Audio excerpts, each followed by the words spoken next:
Bem-vindos ao Baú do Trader, eu sou o Paulo Bittencourt, para aquele encerramento da semana um pouco melancólico, né? Um pouco melancólico.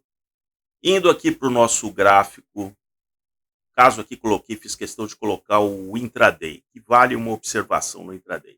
Aquele pessoal que fica todo dia, swing trade, fica ali com aquela coisa, deve num dia como esse, o coração deve estar assim, dilacerado, dilacerado. Porque vejam, eu coloquei aqui barrinhas de 10 minutos. 10 minutos. Esta gigante barrinha verde são os primeiros 10 minutos do pregão de sexta-feira, 15 de setembro. É aquilo que eu digo para vocês, que normalmente nos primeiros minutos do pregão tem sempre aqueles ansiosos, né? Ou os robôs que fazem teste. Hoje tem os robôs que fazem teste. Então, nos primeiros 10 minutos, vocês vejam o tiro que foi dado para cima e foi de fato um teste para ver se como que estava a resistência ali em 120 mil pontos. Puramente uma coisa psicológica.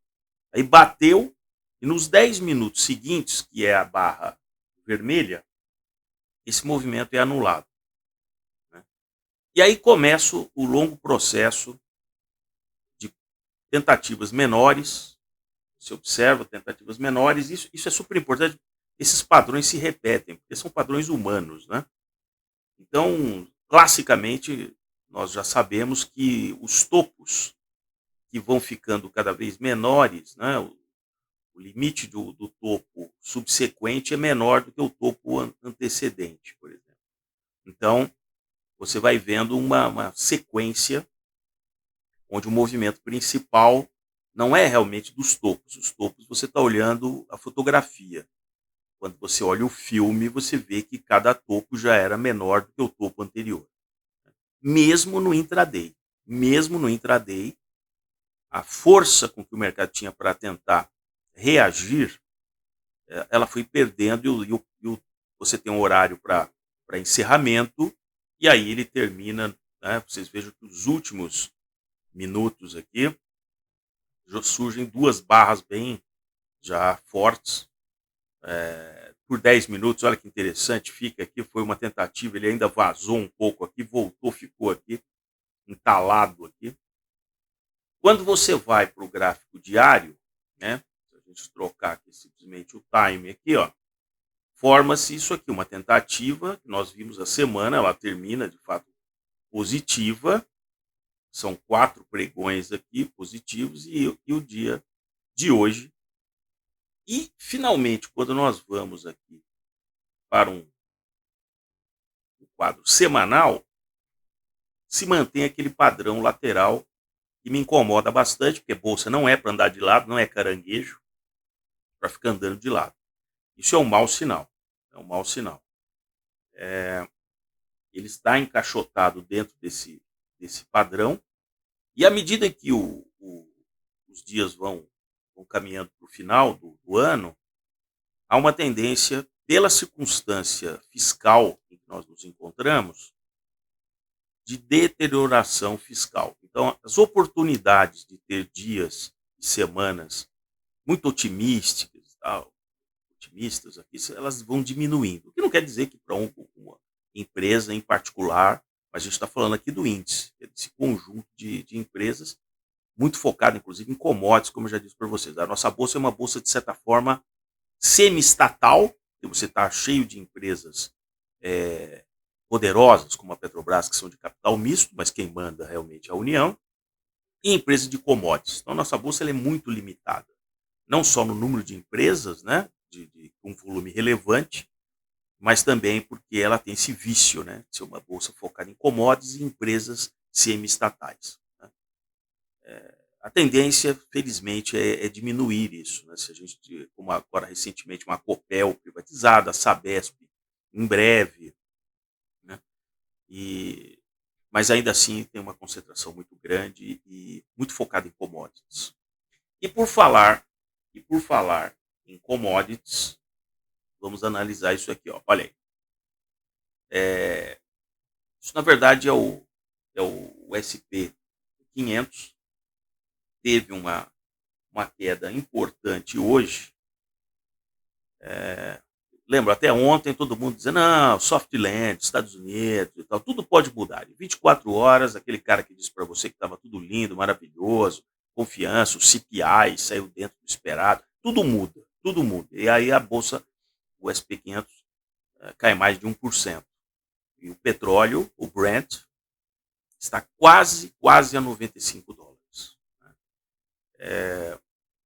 Eu não sei o que vai ser pior para a economia americana. Se era uma correção rápida ou essa coisa que vai definhando o preço do petróleo alto e a coisa vai se arrastando, arrastando, arrastando. Vejam, a Europa, é inevitável que a Europa entre em recessão.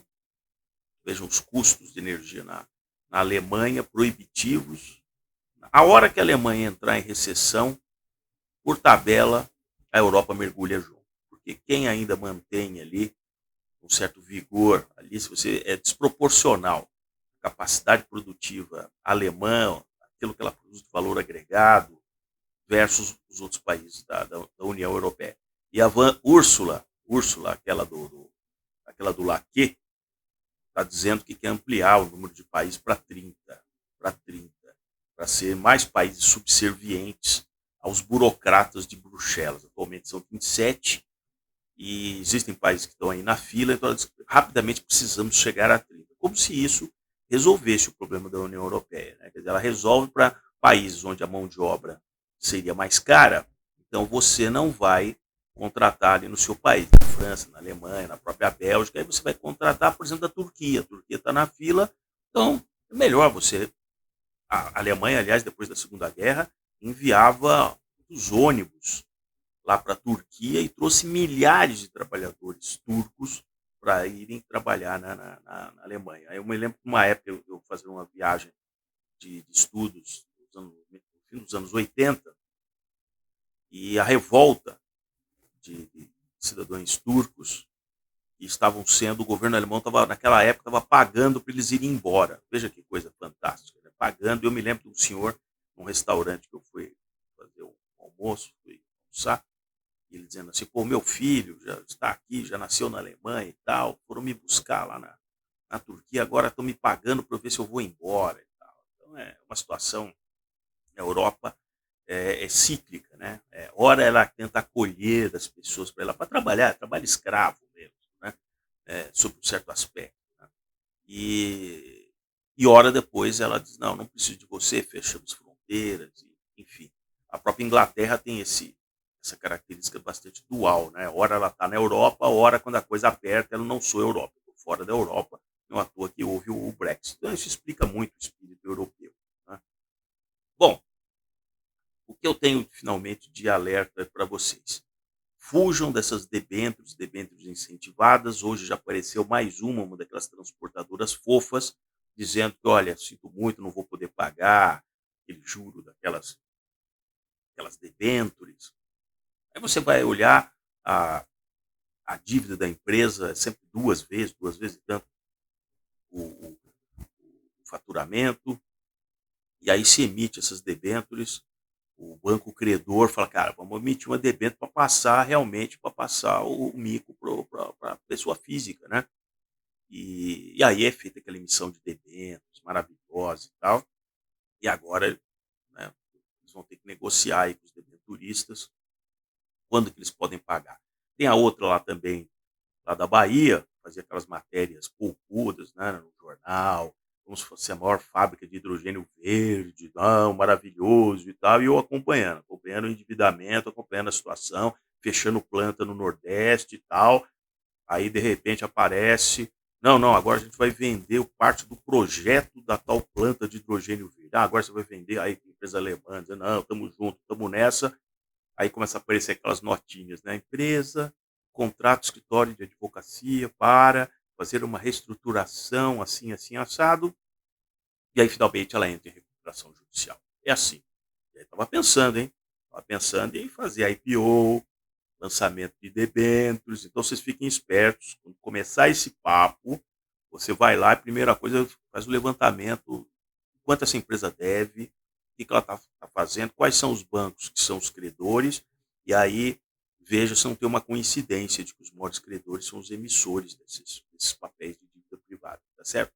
Então, o que eu tinha para vocês hoje, eu acho que o Ibovespa vai ter sérias dificuldades para romper essa barreira psicológica dos 120 mil pontos. Vejam, por exemplo, dá um exemplo para vocês, para não me alongar muito. Eu já vinha comentando em outros vídeos, vejam a queda da arrecadação dos impostos federais no Brasil. Já havia caído no semestre 5%, já corrigido pela inflação. E agora, essa semana, saíram mais dados de que nos últimos 2 meses, essa queda na arrecadação ela se acelerou. E aí, como existe aquele repasse para estados e municípios, eles já estão chiando, porque eles perceberam essa queda nos repasses também para estados e municípios. Vai faltar dinheiro até o final do ano para tudo aquilo que se quer. Hoje isso é um outro dado curiosíssimo, né? O papel aceita qualquer número, né? Pode colocar o número que você quiser. Lembra daquele PAC de não sei quantos trilhões, não? 1,1 trilhão, não sei o que e tal. Aí você faz a conta só para a Petrobras. Se ela conseguisse executar tudo aquilo que ela disse que participaria no PAC, ela precisaria contratar ou diretamente ou uma empresa contratada para prestar aquele serviço, 200 mil trabalhadores. Não tem nem engenheiro no Brasil suficiente para tocar todas as obras do PAC. Na hora que você lista tudo e vê nas várias categorias da engenharia, não tem nem profissional suficiente. Então, isso vai ser outra grande farsa, que aí a imprensa, né, vai ser aquela imprensa cordeirinha, não vai tocar mais na Sudupac. Você vai entrar em 2024, não vai mais ouvir, vai ouvir simplesmente coisas assim pontuais de inaugurações, alguma coisa que já estava ali e tal. Não vai se tocar mais nesse assunto, porque morreu. Então é isso aí, pessoal. Bom final de semana.